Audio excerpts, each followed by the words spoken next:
All right, praise the Lord, everyone. So good to see everybody coming out tonight.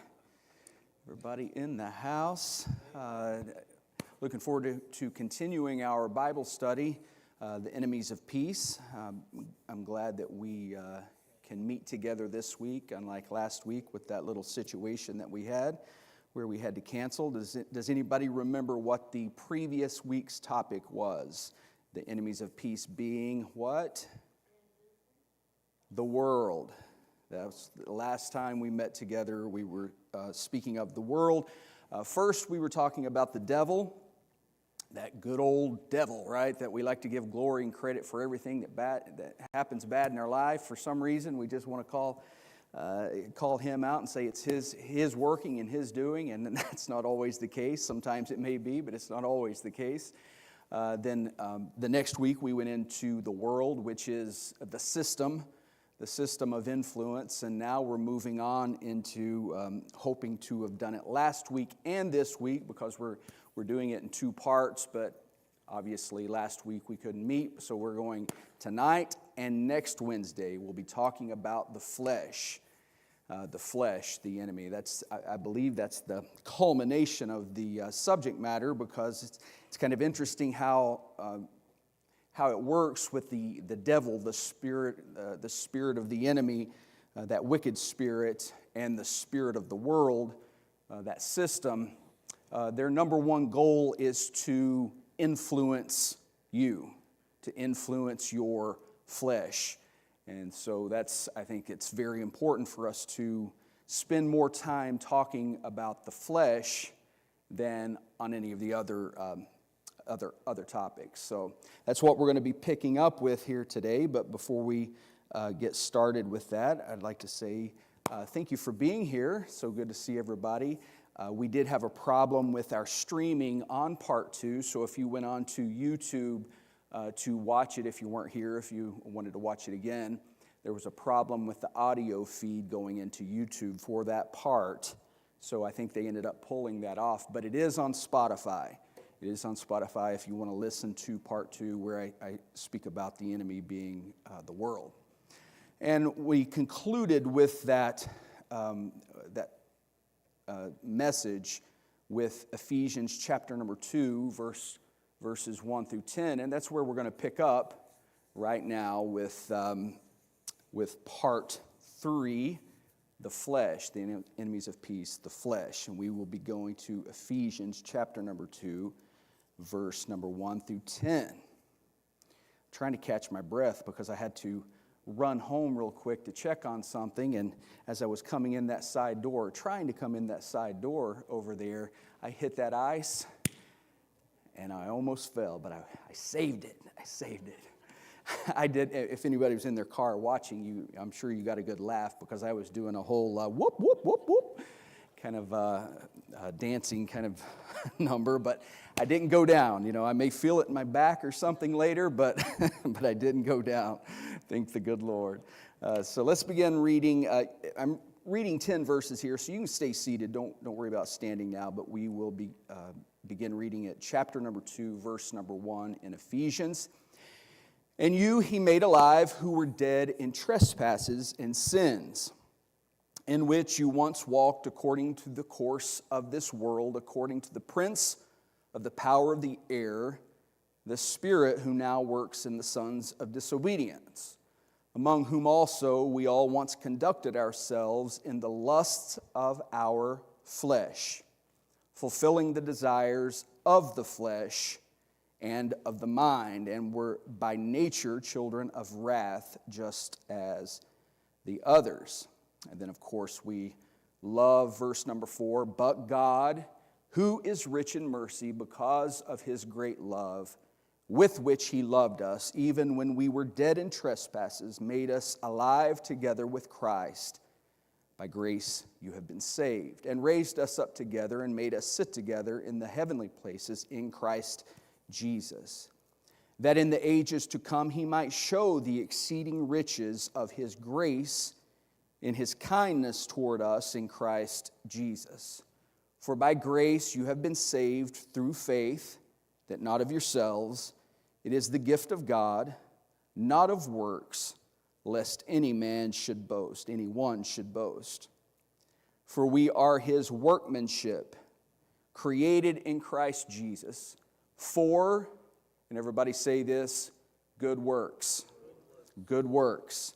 Created for good works, which God prepared beforehand that we should walk in them. Love that. Love that verse number 4, but God. Talking about all that negativity there, all that Debbie Downer stuff there at the first, and then it comes back with, but God, who is rich in mercy. And that's whenever it lifts us up, and I appreciate that. That is good, and it's good to have that high. It's good to have that whenever you create a message, whenever a preacher gets a message together, no matter what the the content of the message is, we like to try to end on a high. We don't want to leave everybody down in the dumps, so to speak, and everybody just miserable because we just left it low.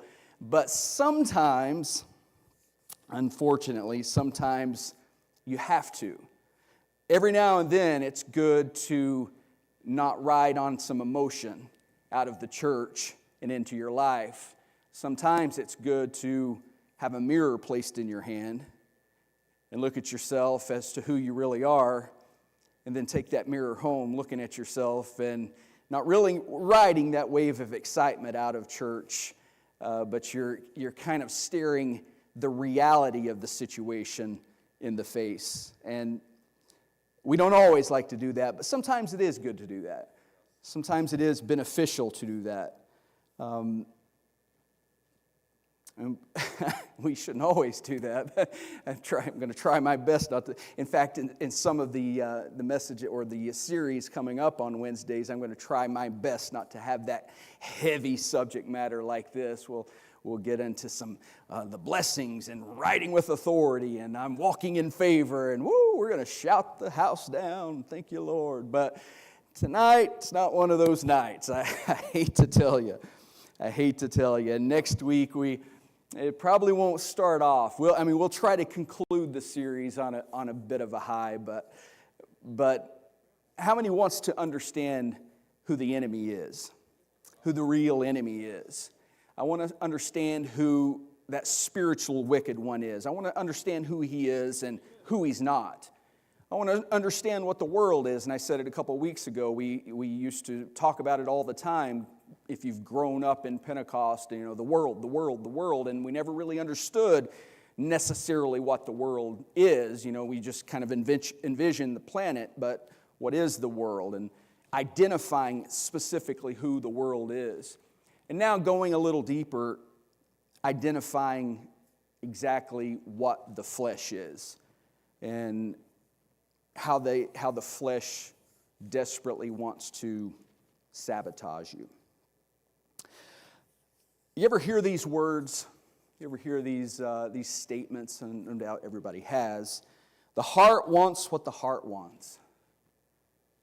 Anybody heard it? Anybody used it? No doubt many of us have used that. And here's another one, follow your heart. And we've used that many times as an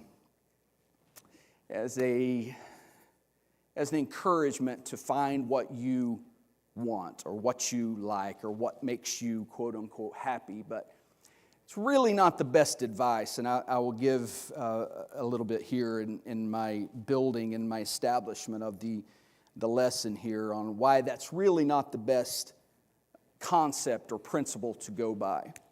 The writers of the New Testament would help us to understand the heart.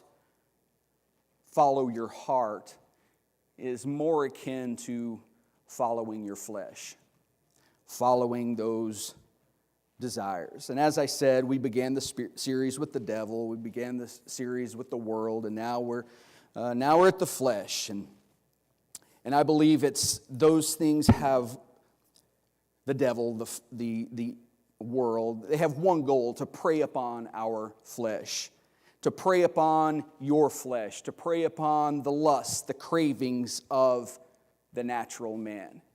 And that's where we're going to get started here tonight. 7:13. All right. I've kind of moved around long enough, trying to get my rhythm, trying to stretch and get going. So we got 45 minutes. Are you ready? Amen. All right, here we go.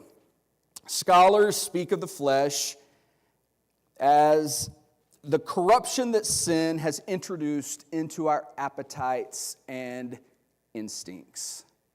That's interesting if you stop and think about it, but it really doesn't clarify a whole lot. But I'll read it again just in case it's a definition that you like.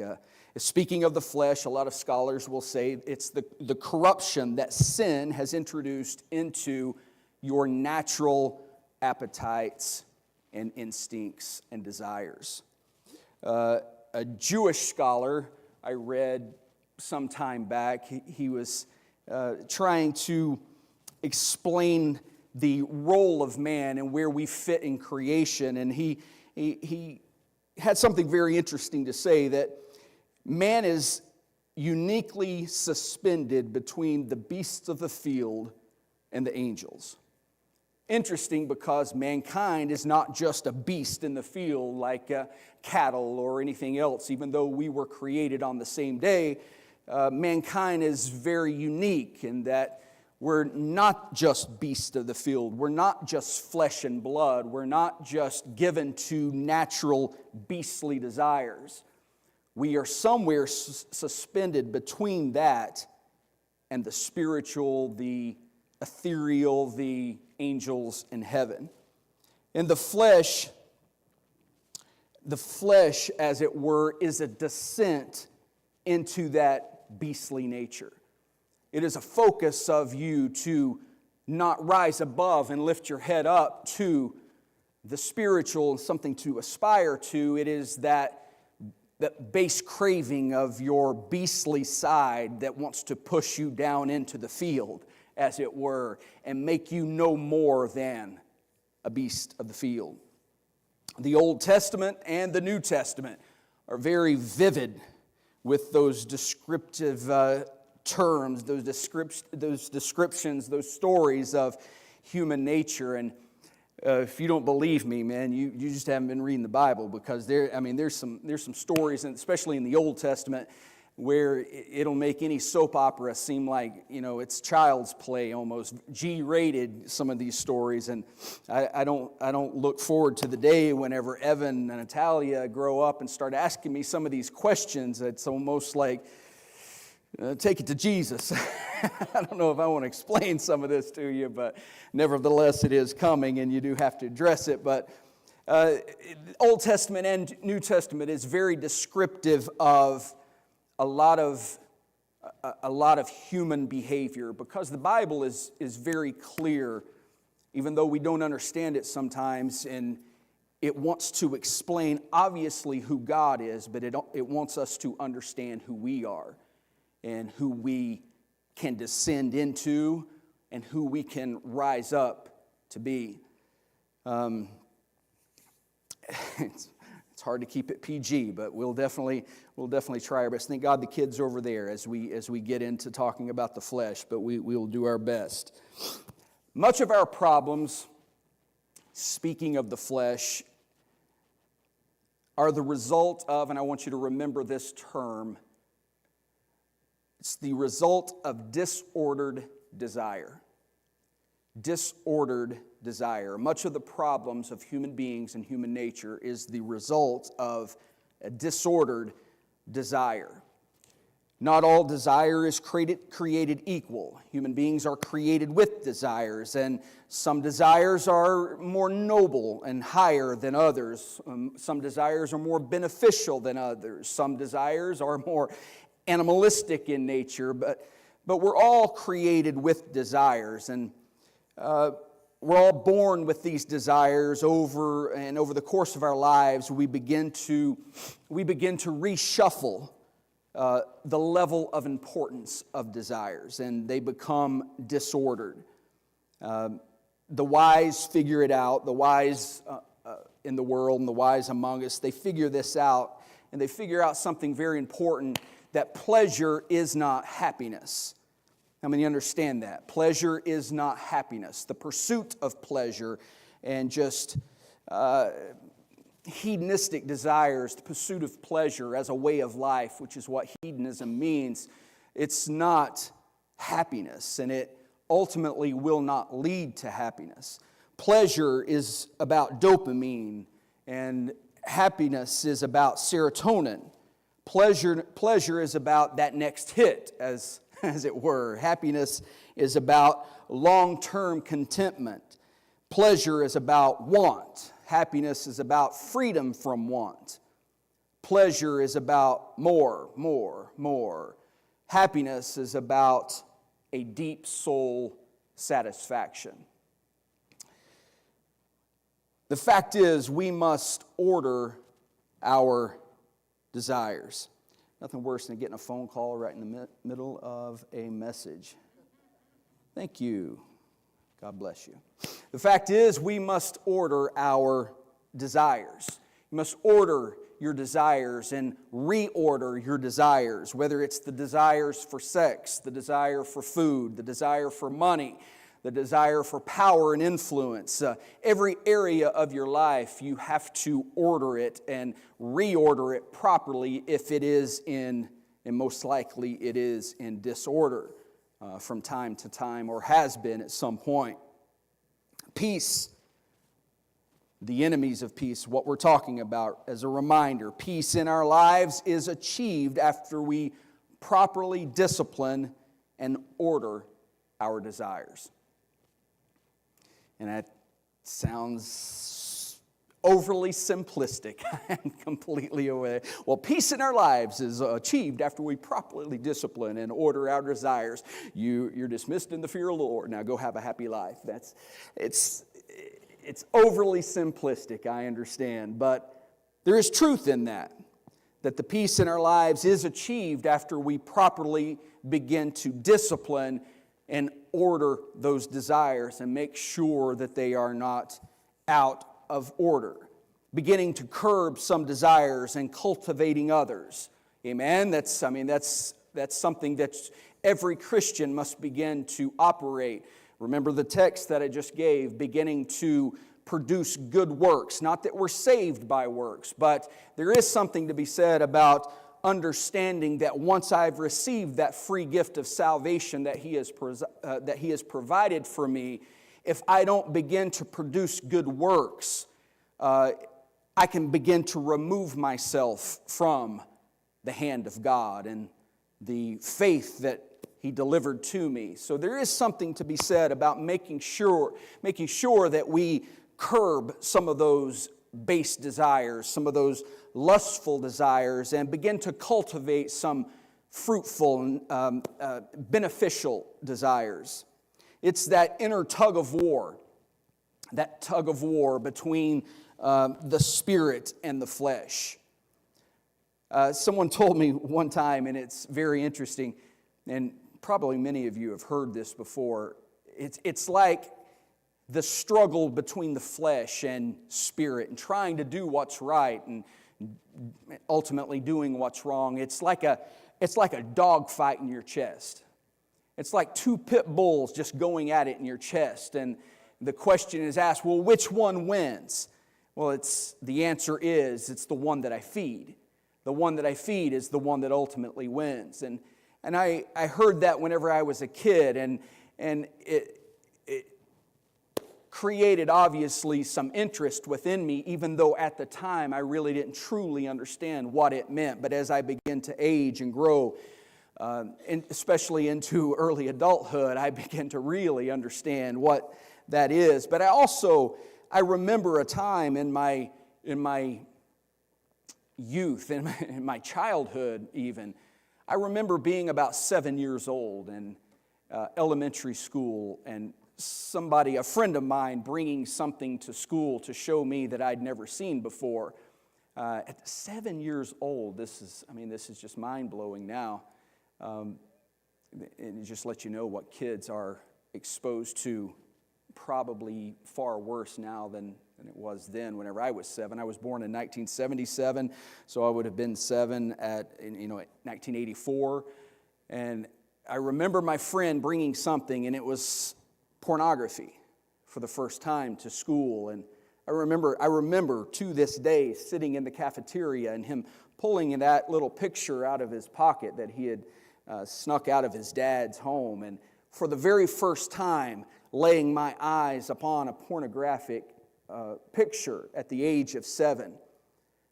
I can tell you specifically, even all of these years later, how I felt in that moment.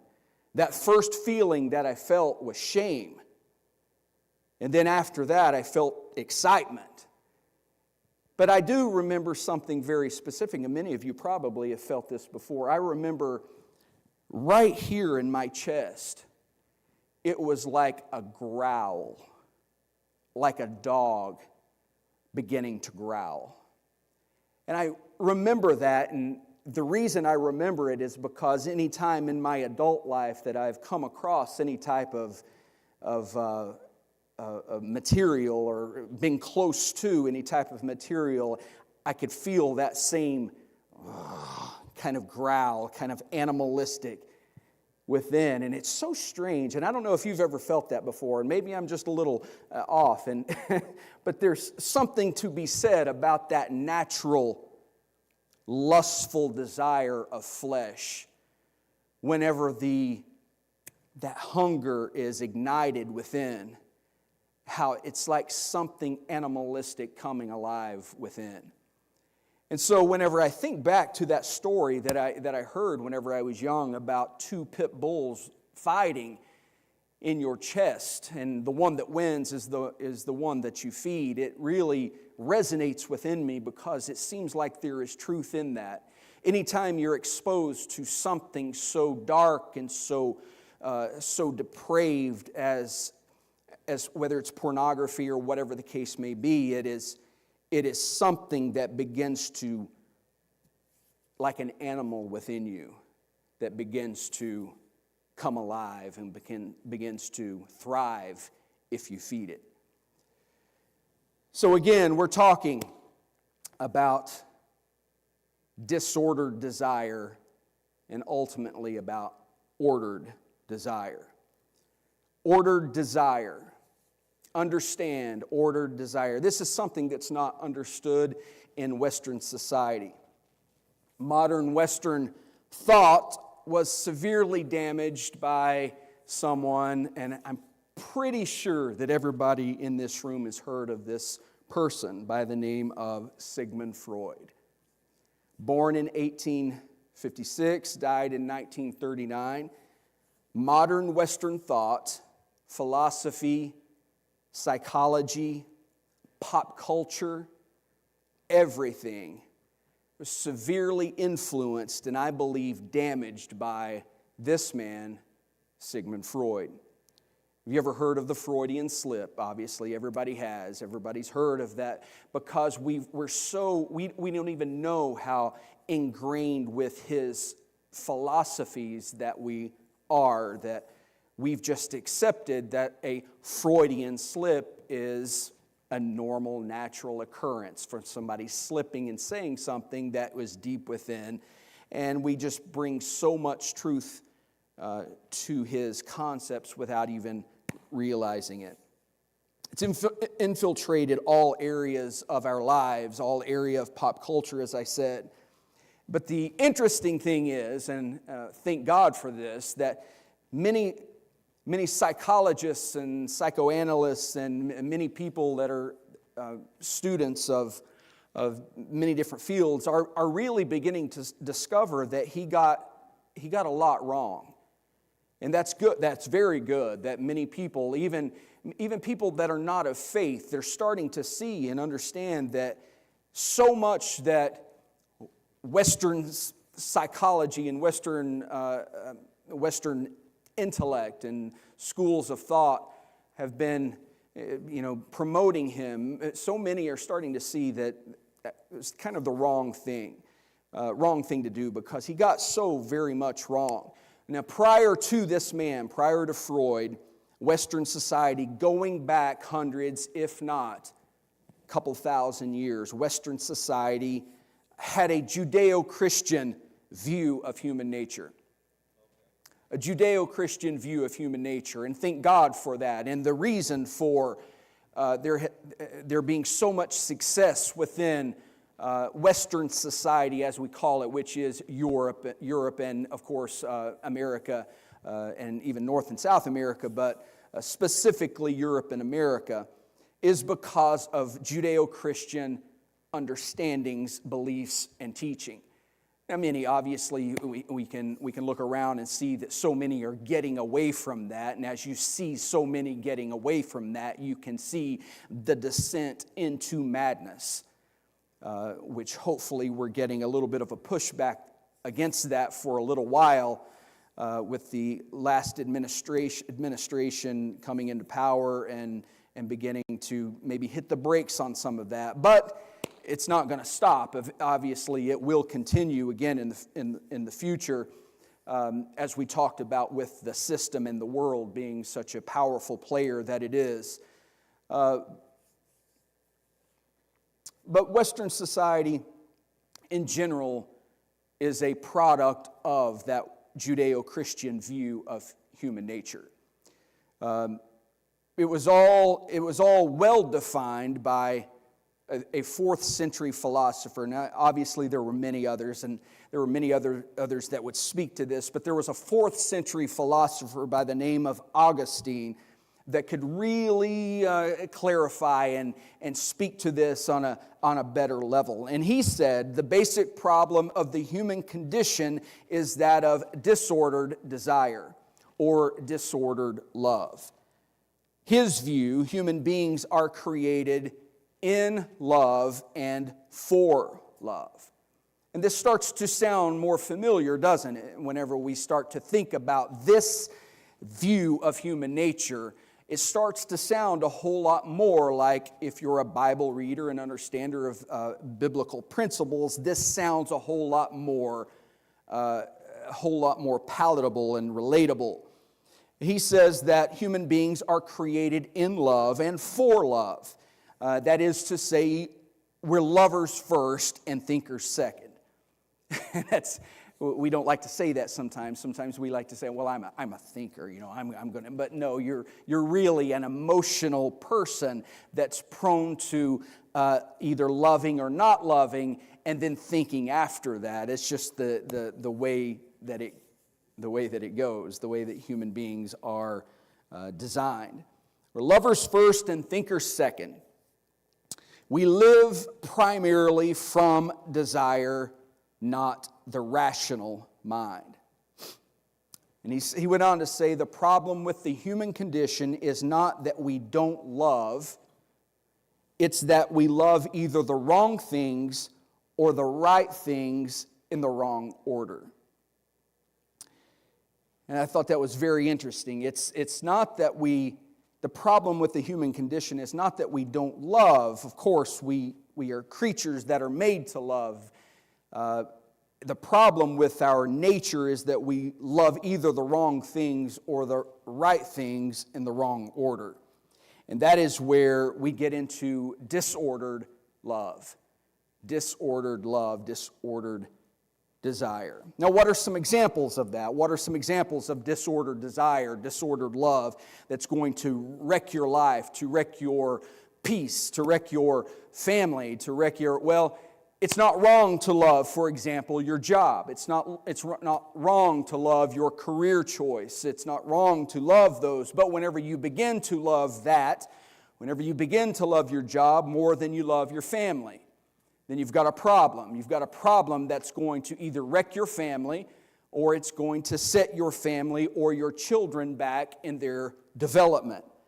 And you could say, well, I'm just trying to provide. I'm just trying to provide. Well, that's good and that's honorable, but do you love your job? Do you love your education? Do you love your career? Do you love whatever more than you love your family?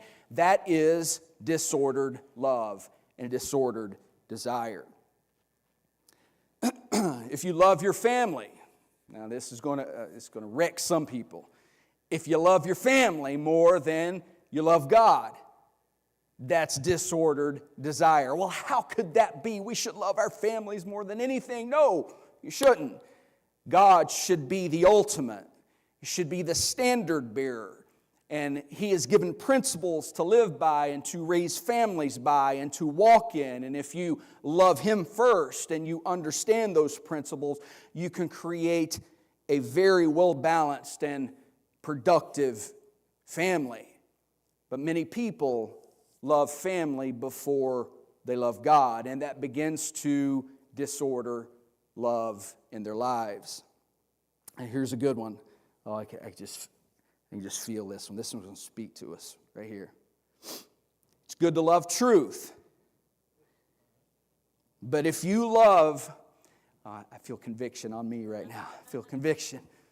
If you love being right more than you love a healthy relationship with your spouse, ouch, just preaching to myself. I just feel that conviction. I just held that mirror right back up to myself. And it's good, of course, to love truth. It's good to strive to be right. It's good to love being right. But the Bible would say truth is like a sword, and you have to wield a sword very carefully.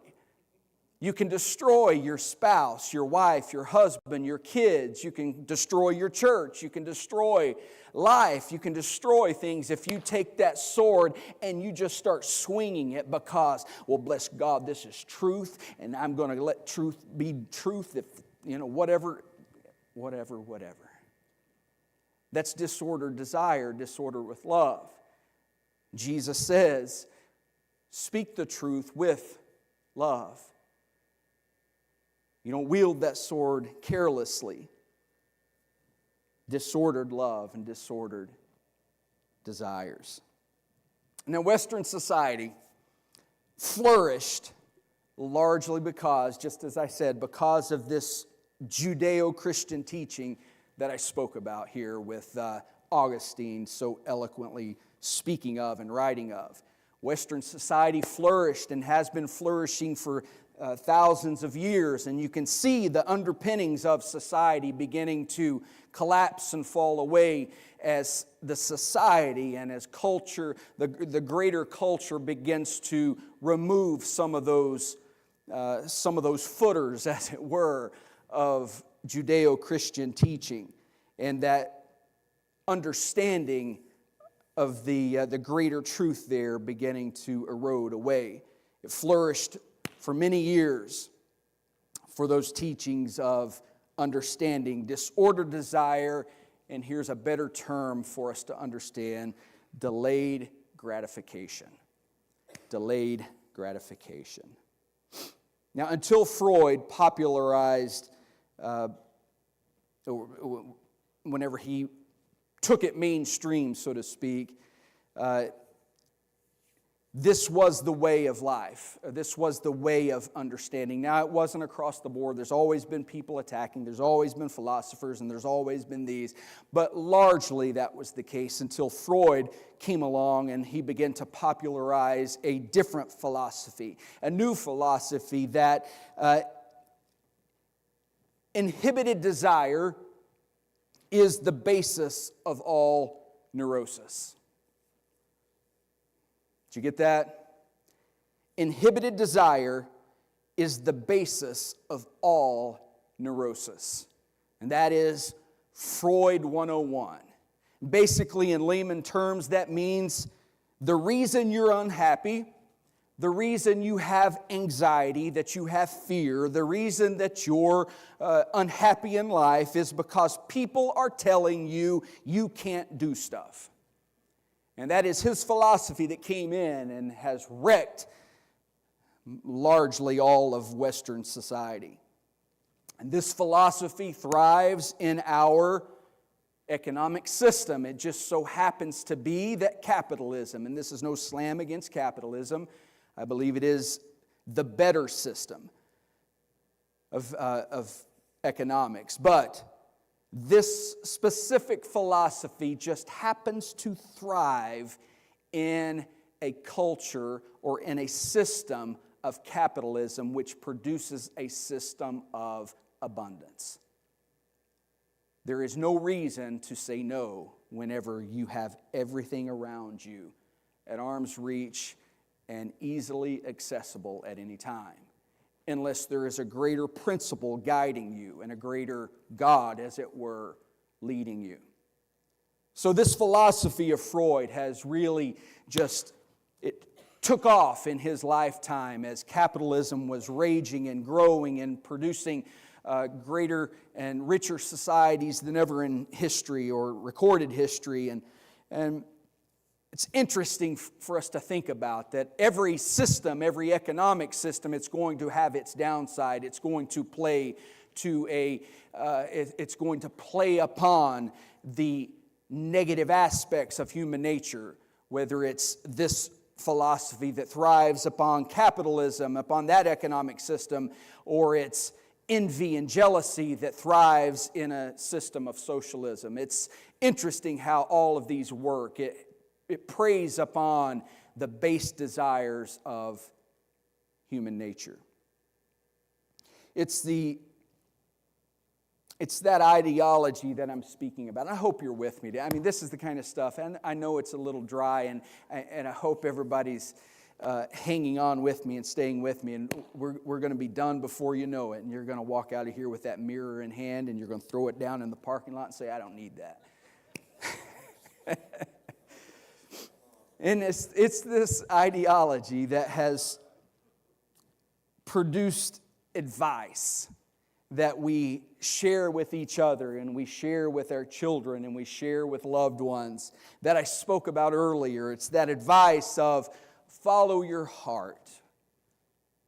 Remember, this is the ideology that produces these phrases like follow your heart.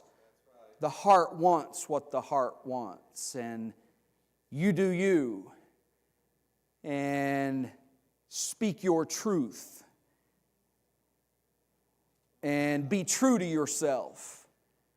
And the list goes on, but it's this philosophy that there is nothing greater than whatever you think and do and say and feel, and that's just what is. But that last one, be true to yourself, that's an interesting right there. It's actually a misquote. Now, all of you literature buffs, if you're a reader of Shakespeare, you remember this from Hamlet. I'm not much of a Shakespeare fan, but in my studies, it's kind of jogged my memory just a bit. But be true to yourself is actually a misquote borrowed from Shakespeare's Hamlet, written so many years ago. Anybody remember that? Remember reading Hamlet? Remember seeing the movie?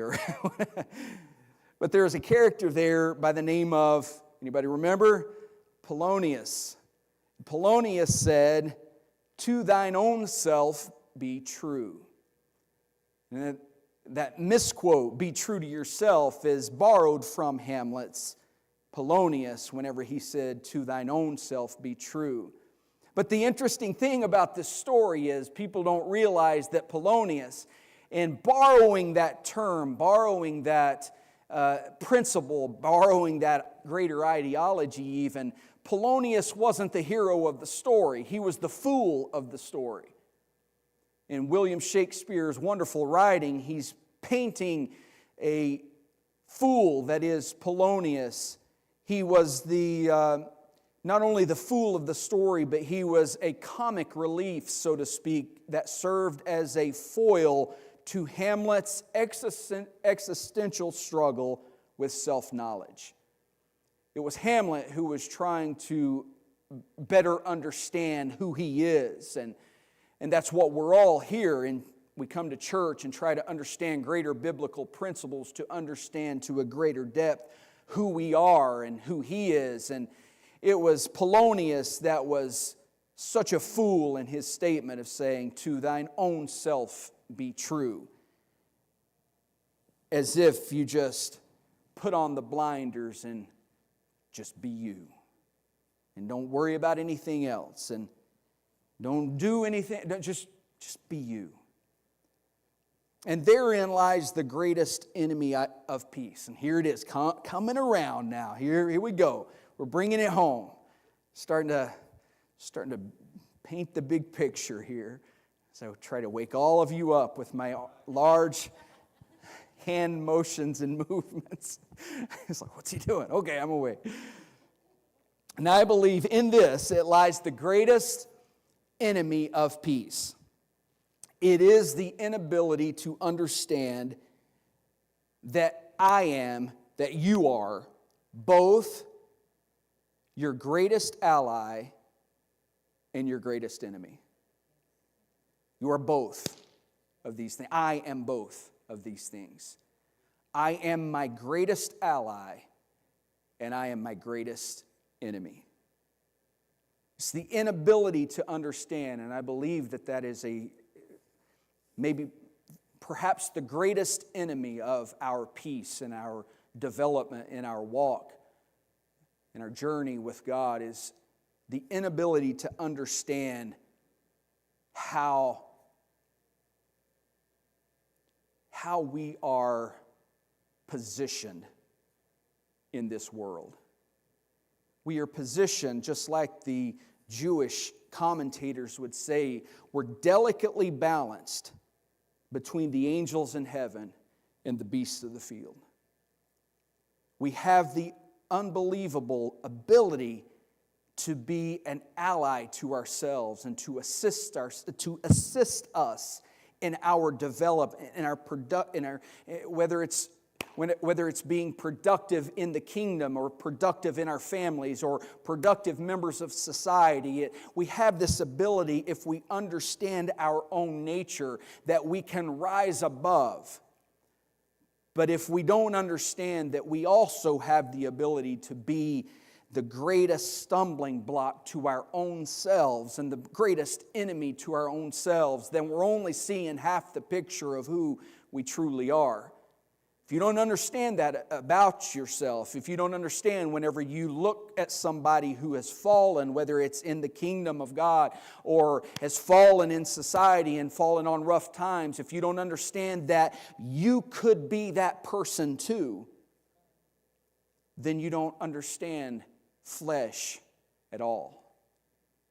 But for the grace of God, so go all of us, if not for His. If we have to understand this nature that we have, this dogfight within ourselves, and make a declaration, as it were, with that understanding. Which one am I going to feed? Which one am I going to feed and let it be the thriving, stronger one that wins this battle? Or am I just going to slide back into that base desire, base disordered love and desire? Someone says, how many times have you heard this? Be your authentic self. Just be your authentic self. And that's the spirit of the day going across the world. Just be your authentic self. Whoever you imagine yourself to be, that is who you are. Be your authentic self. So, understanding what we just said a few minutes ago, and now hearing this statement of be your authentic self, I have to ask the question, which self? Which one am I going to be? Whenever somebody looks at me and says, just be your authentic self, I have to ask the question, which one am I going to be? Because I have a wrestling match going on I debate myself every single day about everything. Now, which one am I going to be? Which one am I going to let be the dominant one? Which authentic self am I going to be? The flesh will always appeal to this carnal man will always appeal to some deep fracture in the human heart that's bent in the wrong direction. That's the flesh. Everything about the flesh, everything about your lustful desires will always appeal to some deep fracture in the human heart that's bent in the wrong direction. And it's the soul. It's the soul of man that appeals to the proper order of desire. It's the soul of man that's looking for order and not disorder. It's the soul of man that's crying out, hungry for a relationship with God, hungry for the order of God, hungry for the principles of God. And it's the soul of man that's understanding that feeling good is not the same as being good.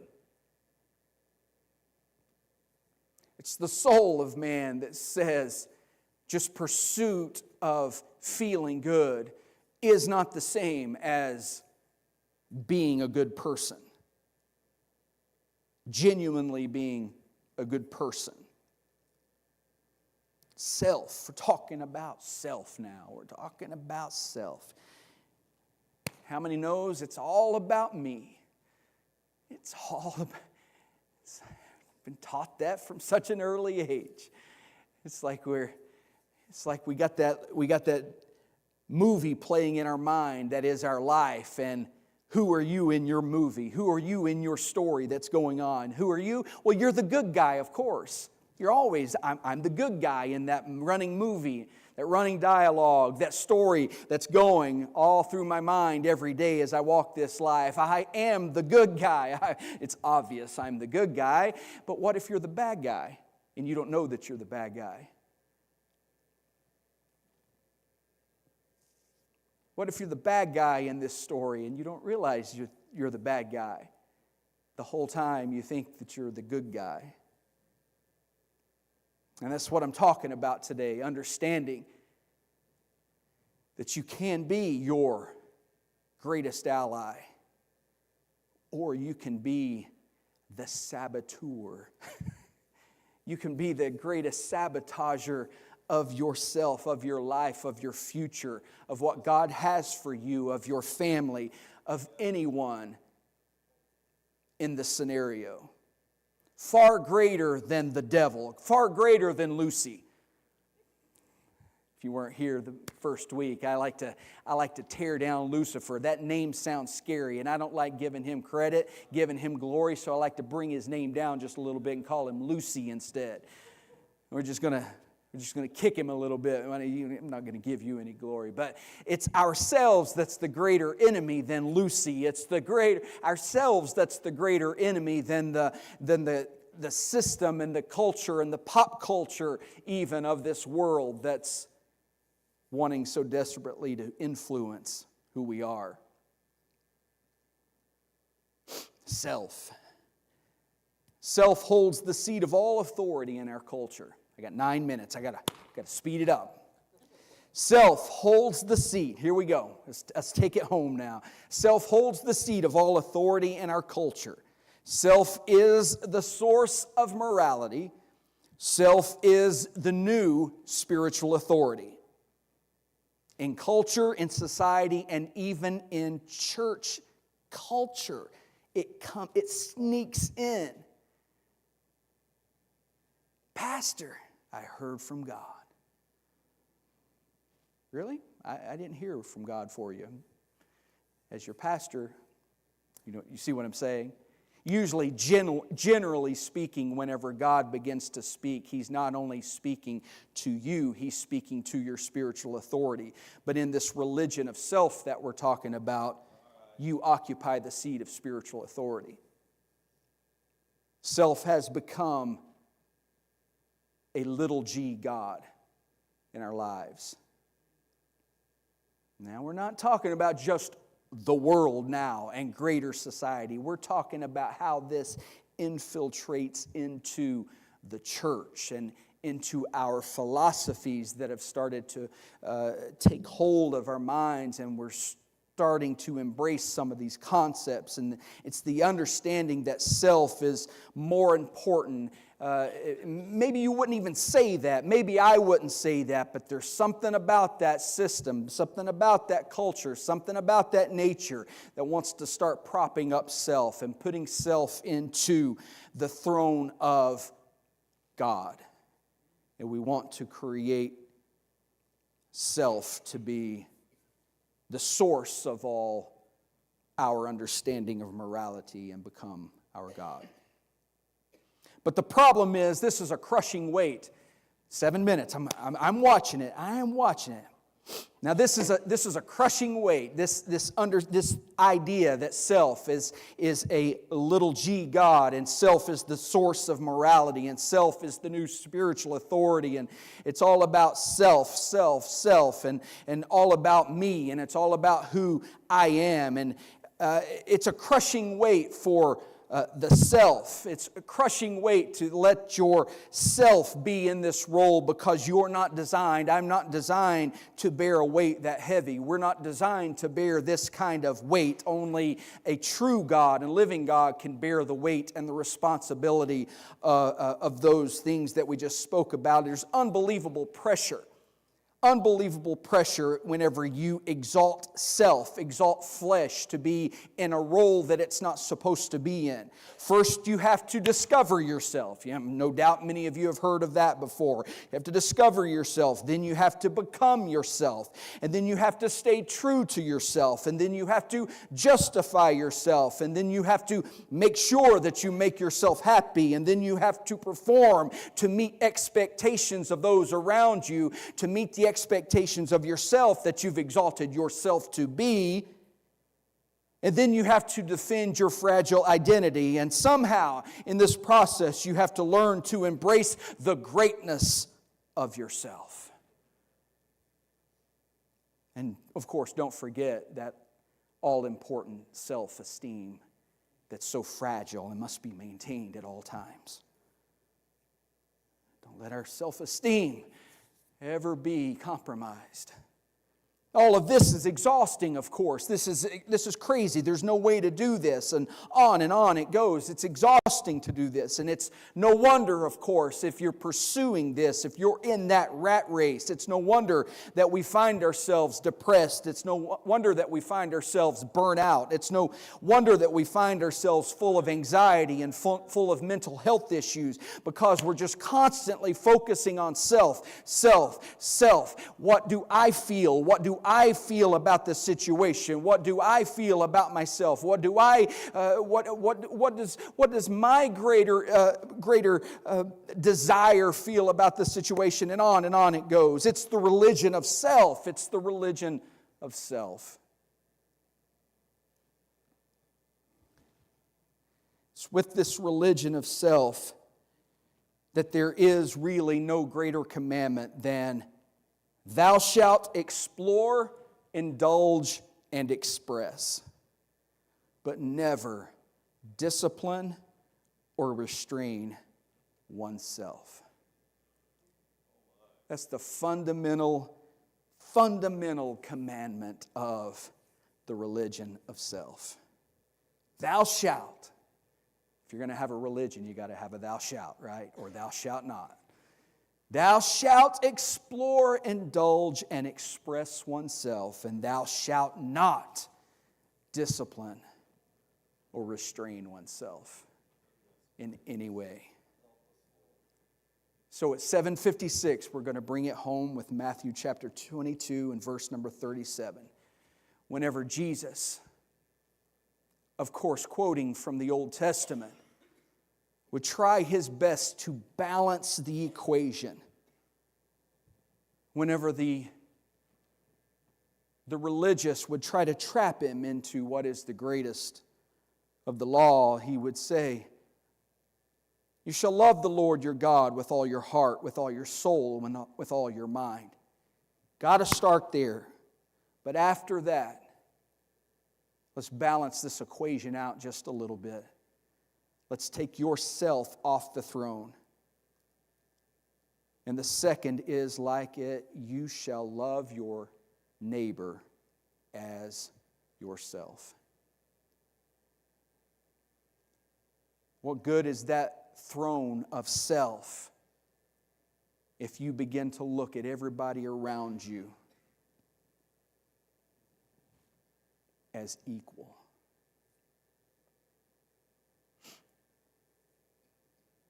He went on to say, on these two commandments hang all the law and the prophets.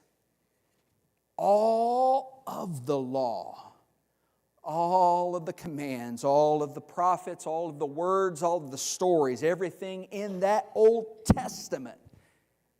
So mysterious and so unclear in so many ways, and I can't figure out 600 and how many different laws here and this and that. Not just the 10 Commandments, but so many different laws. He's saying every single thing boils down to this. Love God with everything that you are. And do not exalt yourself. Love everybody else like you would love yourself. So it's 7:58. We're wrapping up. I told you it wasn't going to be one of those we're going to shout our way to the car, dancing down M62. No, it's going to be one of those like, what does he mean by I can be my greatest ally or I can be my greatest enemy? Well, I want you to tell me what I meant by that. I want you to think about that this week. I want you to think about that whenever you're in an argument with the spouse and you just have to be right.